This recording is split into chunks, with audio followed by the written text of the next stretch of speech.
अद्भुत रस। 8वां रस है अद्भुत रस, जहाँ किसी अनोखी, अपूर्व, विचित्र वस्तु या स्थिति को देखकर मन और शरीर आश्चर्य से भर जाता है, वही अद्भुत रस होता है।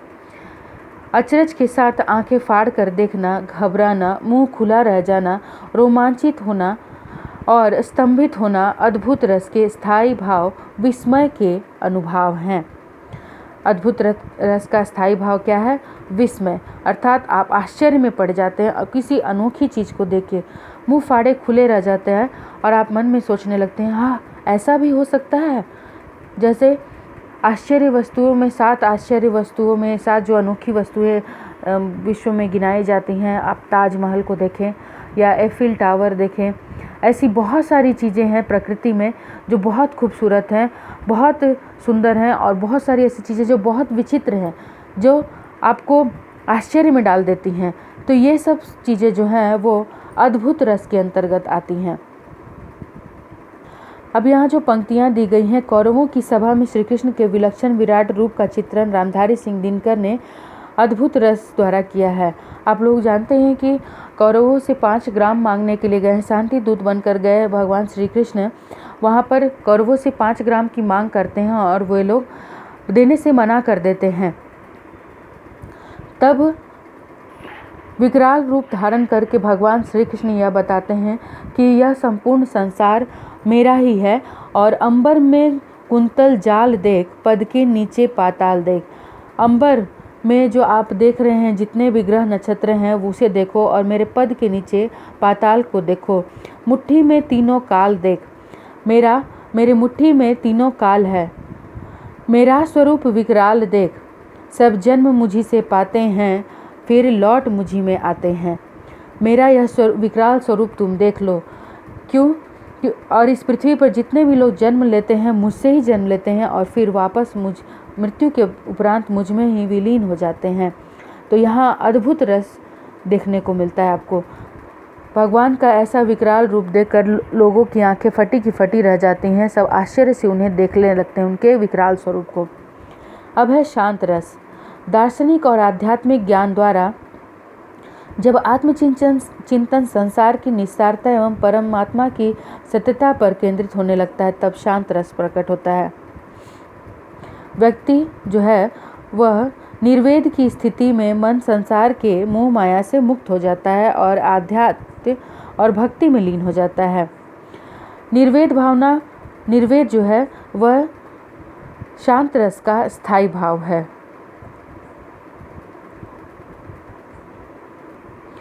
ज़्यादातर आप निर्गुण भक्ति काव्यधारा में इस रस को देख सकेंगे, शांत रस को।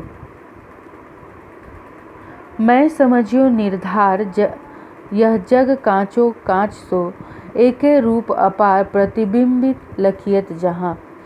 मैं इस जगत को निराधार मानता हूँ, मतलब इस जगत का कोई अस्तित्व नहीं है। यह जग कांचो कांच सो है, मतलब हर जगह ऐसा लगता है कि कांच लगे हुए हैं, शीशे लगे हुए हैं। एक रूप भगवान का है, एक रूप अपार है, एक रूप भगवान का है और उसका ही प्रतिबिंब सब जगह दिखाई देता है। तो यह शांत रस है। अब है वात्सल्य रस। ये बहुत ही महत्वपूर्ण रस है, जहाँ संतान के प्रति माता पिता और अभिभावक का अपार स्नेह होता है, वही वात्सल्य रस होता है। माता पिता का बच्चों से प्रेम वात्सल्य रस है। स्नेह या वात्सल्य की इस स्थिति का स्थायी भाव, स्नेह या वात्सल्य ही इस रस का स्थायी भाव है। कृष्ण इसके देवता माने जाते हैं। आप जानते हैं कि कृष्ण के बचपन की बहुत सी लीलाओं का वर्णन किया गया है, और जितना सुंदर वर्णन कृष्ण के बचपन का किया गया है शायद किसी का नहीं किया गया है। और यशोदा मैया, वासुदेव और उनके प्रेम को इतने अच्छे से दिखाया गया है, तो कृष्ण देवता माने जाते हैं और वहीं से वात्सल्य रस का प्रारंभ होता है। सूरदास ने वात्सल्य रस का बहुत ही सुंदर वर्णन किया है। उनके काव्य पंक्तियों में, पदों में इसकी चरम सीमा दिखाई देती है।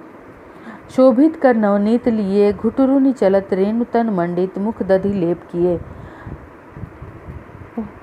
कपोल लोल लोचन गोरोचन तिलक दिए, लट लट कनी मनुमत मधुप मन मादक महुए पिए। कठुला कंठ वज्र केसरी नख राजत रुचि रहिए। धन्य सूर एको पल इन्हीं सुख का सतकल्प जिए। यहाँ पर भगवान श्री कृष्ण के सुंदर शरीर का वर्णन किया गया है। अभी अभी उनके पैर आए हैं, हाथ आए हैं नए नए, मतलब उन्होंने घुटनों से चलना शुरू किया है। शोभित कर नवनीत लिए, नया नया हाथ आया है, नया नया पैर आया है। घुटुरुनी चलन चलत रेणु तन मंडित मुख दधिलेप किए। घुटने के बल चल रहे हैं और तन पर धूल कण लगे हुए हैं। मुंह पर दही का लेप लगाया हुआ है। होठ लाल, आंखें बड़ी बड़ी और माथे पर तिलक सुशोभित है। सर के घुंघराले जो बाल हैं वह आँखों पर आ रहे हैं और ऐसा लगता है कि उन्होंने बहुत सारी मादक मधु का पान कर लिया है।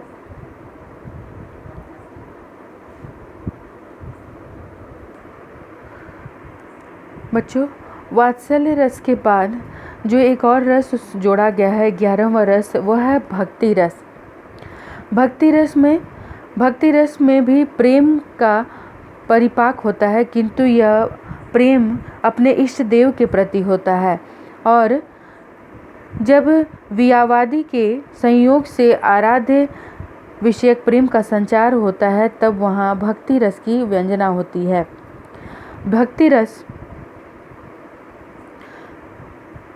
कुछ विद्वान इसे श्रृंगार रस के अंतर्गत ही स्थान देते हैं, किंतु भक्ति भावना का आस्वाद और उत्कटता किसी भी प्रधान रस से कम नहीं है। यह सांसारिक श्रृंगार से कहीं अधिक उदात्त भाव है। भक्त कवियों की रचनाएं इसका प्रमाण है। यहाँ यह कहने की यह बताया गया है कि भक्ति रस को श्रृंगार रस के अंतर्गत ही जोड़ा जाता है, क्योंकि वहाँ इष्ट देव को प्राप्त करने के लिए लोग प्रेम करते हैं। श्रृंगार रस ही इस रस को श्रृंगार रस में ही रखना चाहिए।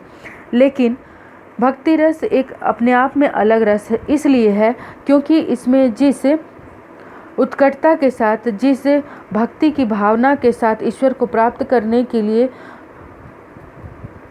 लोग सांसारिक मोहमाया का त्याग करके ईश्वर भक्ति में लीन हो जाते हैं, उस कारण से भक्ति रस को श्रृंगार रस से बिल्कुल अलग रखकर एक प्रधान रस के रूप में देखना चाहिए।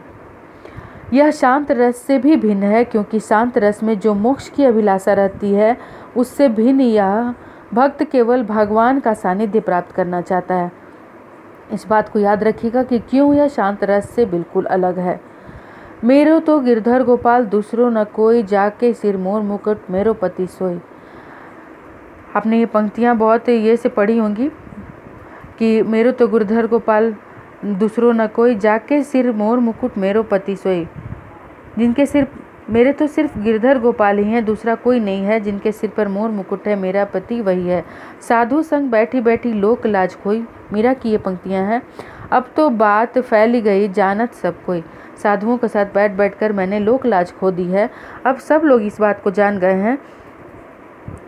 अंसुअन जल सींची सींची प्रेम बेली बोई। मैंने आंसुओं से सींच कर प्रेम रूपी जो बेल बोई थी उसे आंसुओं से सींचा है। ईश्वर के प्रति जो प्रेम का बीज बोया था अपने हृदय में, उसे अपने आंसुओं से सींचा है। मीरा को लगन लागी होनी होई सो होई। मीरा को भगवान का ऐसा लगन लग गया है, ईश्वर के प्रति ऐसा प्रेम हो गया है कि अब वे सोचती हैं कि जो होना होगा सो होगा, भले लोक लाज सारा त्याग करके मुझे ईश्वर प्राप्त करने के लिए कुछ भी क्यों ना करना पड़े।